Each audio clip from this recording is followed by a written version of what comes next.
Ben, you've gone sort of pretty deep into day 5 again, but it's quite a big margin of defeat. What do you put that down to this week? I think two moments in the game, having them, 200 for 5, and then not quite being able to blast them open like, we know that we can. So they ended up getting a big first innings total, obviously after us having a good start, having them 5 down for not too many on the board, and then obviously being 80 for 5 in reply to India's first innings. It's obviously going to be tough to get back into a position where you can look to push on and being on the winning side at the end of the game. And in terms of the toss, I know you don't have a crystal ball. If you'd have known exactly, which you can never know, if you'd have known how the pitch was going to play out, do you feel like you probably gave them the best of the conditions? I think if we were able to, burst them open when we did have them 5 down earlier on day 1, then the game potentially probably would have played out a little bit different. But yeah, as the game got deeper and deeper into it, it was pretty obvious that it was sort of not playing the way that we thought it was going to. And if anything, the longer the game played out, the more it was suiting that Indian team over our team. But as you say, no one's got a crystal ball. No one's really going to know what a wicket's going to do. But yeah, look, having them 200 for 5, we were happy there. Even 5 down at the end of day 1, but we just weren't able to bust them open. And we had a chance to potentially ball them out for under 350 on that wicket, which would have been a good effort. And you don't have a great deal of turnaround time now, but you have to think of some plans to unsettle Shubman Gill. He's spent a hell of a lot of time giving you footage to look at. Yeah, he's had some 2 games, hasn't he? Look, again, it's one of those things where early on we've got plans on attacking the stumps and trying to bring in the LBW. And a couple of times early on where he's just managed to get a little inside nick on those, and those are the kind of things that happens when players in form. But yeah, look, he was played amazingly well at Headingley first innings, but these 2 innings he played here were, especially in that first innings, you've got to give your opposition and credit when it's due, and for him to bang out as many runs as he has done in this game has been pretty special for him. We'll go Will and then Matt, please. Ben, can I just do a quick sort of health check on your fast bowlers? Are they all kind of in a race to be fit for Lords after such a heavy workload? Yeah, absolutely good as gold. I think the efforts that we sort of all put in as a bowling unit there, especially the big quicks, was he throws them the ball in any situation and they keep charging and running in. But it's no secret that we have spent some time in the field and bowled some overs in the first 2 games, and we'll have to see how everyone pulls up over the next 2 days. But obviously, with it being a quick turnaround, then there probably will be a decision we have to make, considering given how everyone does pull up after this game. Bryden's toes looking a bit problematic again. Bryden's toes looking a bit problematic again. Just to be clear, there's absolutely nothing wrong with Bryden's toes. It's his boots. He keeps blowing through his boots. That's why he keeps nipping off and having to get new pairs on. So there's nothing wrong with Bryden's toes. And can we expect to see Jofra at Lords? Again, it'll be a decision that we have to make, seeing how everyone pulls up. We've had him here this week to get around the group and build them up with his workloads and everything like that. So everyone's in consideration for the game at Lords.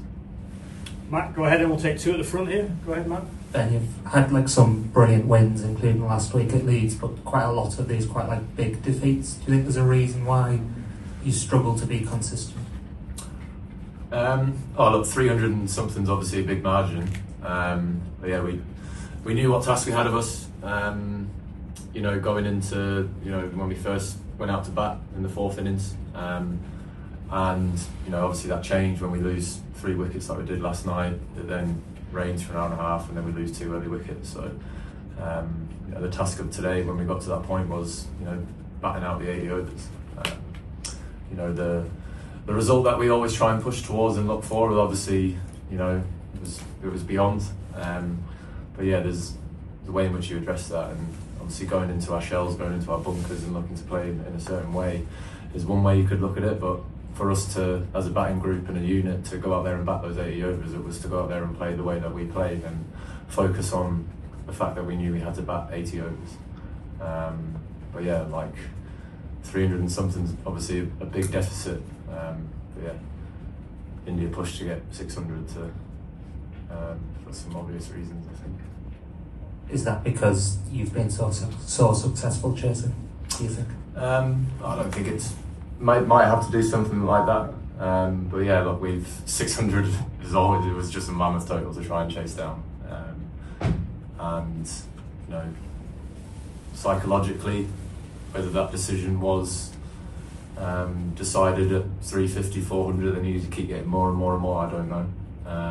Yeah, look, we weren't able to deliver our skills that we needed to in that fourth innings with the bat when we were under pressure, and that can happen. We're obviously disappointed, but you know, we got 3 days to turn around, so we need to get over this one, just like we got over the enjoyment and the excitement of winning that first game. So we need to flip our heads around and get our heads on lots.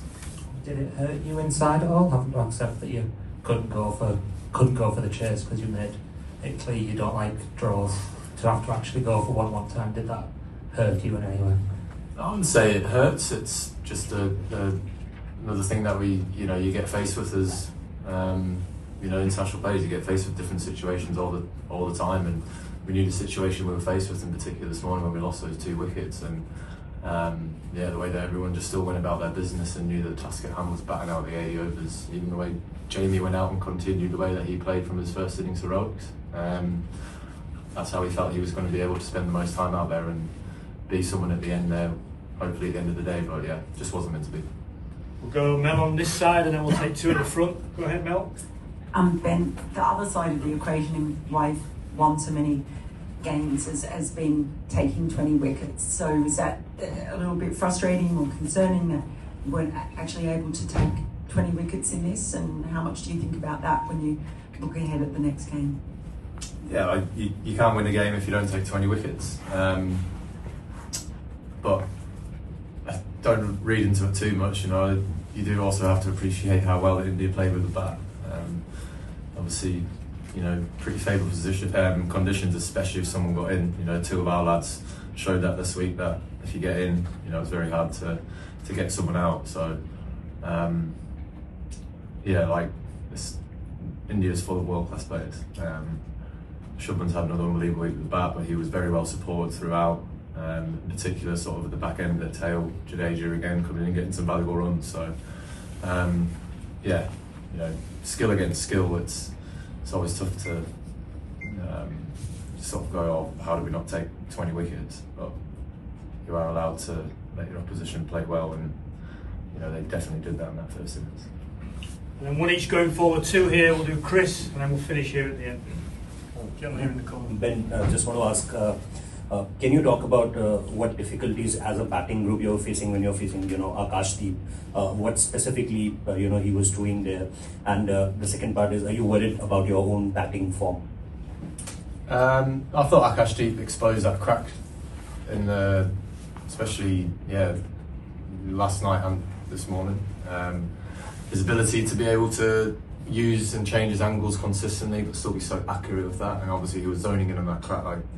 That one that Harry Brook got this morning, can't do anything about that. Standing at the other end when Jamie Smith got a couple of those earlier on, it was like they were seeing a foot off it. So incredibly skillful to be able to hone in on that zone, but while still changing his angles on the crease. I thought it was good. Question about me? No. Yes, sir. Go ahead in this corner, Ben. Hi, good to see you. I need to ask you about Jasprit Bumrah as well, because you've been seeing him in different formats in Test cricket, ODI and in T20 as well. How do you look to prepare against different players over time? Because you've played against him for so many years, and Joe Root's played against him for so many years, and again, you're going to be playing against someone like Rishabh Pant for so many years as well. How do you tend to learn about different players as they grow and evolve, just like you would as well? So you're asking me about Jasprit Bumrah, or just about Jasprit Bumrah? Yes. So I'll get through a press conference and ask about Jasprit Bumrah. No. We play against each other so often. We play, so you know what you're going to be faced with, and you put that into practice in your training. you try and do as much as you can with, you know, the coaches that we have with the sidearms, you know, coming wide of the crease or trying to, you know, almost give you practice like their bowling lineup, if that makes sense. It's very tough to replicate, but you're always trying your hardest to replicate something that's going to be coming down to you in the middle of the game. At the back, Chris, one question and we'll finish off here at the front. Go ahead, Chris. Hi Ben. You've had plenty more good times than bad as captain. How confident are you in the group that you can come back strongly at Lords, get back on the front foot in the series? Yeah, it's. I answered this a few times where we've obviously had some unbelievable wins. We've had some, you know, pretty bad defeats. But I feel what I'm quite good at and what the team is very good at is being able to stay level throughout those, you know, ups and downs. I think that's so important, in particular in a series where we knew coming into the series it was never going to be easy. There was always going to be ebbs and flows in the game, and in particular in the series, because we're both two very good teams. And yeah, I thought obviously after the Headingley game, the way in which we, you know, just sort of we celebrated, but it was like we know what the job. We've still got 4 more games to go. Yes, we're disappointed with the loss here. Would have been great to have carried that momentum over from the first game, but we don't find ourselves sitting here like that. So yeah, we've got to wipe this one under the carpet as quickly as we can, because yeah, it's going to be Lord's Day 1's going to come around pretty quickly. You know, we'll have 1 day or 2 to get the bodies right and recover, and then all of a sudden we'll be out there flicking the coin and walking out the field and playing again. So yeah, just being able to stay as level-headed as you possibly can, not getting too up, not getting too low, and yeah, staying true to the fundamentals of what's got this team to where we have them. And last one here, please. Then Mohammad Siraj got 6 wickets in the first innings and Akash Dev got 6 wickets. What did Indian bowlers do special that English bowlers could not from a seemingly flat pitch? We nicked a few more than what India did. And they, yeah. Honestly, it's one of those where you sound like we went past the bat a few times. We had a few nicks go in the gaps. We nicked them and and India caught them. You sit there, it's such a frustrating game to watch sometimes and be out there and watch the stuff unfold in front of you. But at the same time, that's why you absolutely love it. That's why you love being a part of the emotions of this game. I think that's probably part and parcel to do with why Test cricket is such a game that people love watching, because of how it can unfold. You know, a little bit of luck here and there, and yeah, you're the team on top. But yeah, look, they just played better as an all-round unit, as a batting unit, as a bowling unit than us this week, and we were in that situation last week where we ended up on top, but India came out on top yet. Thank you.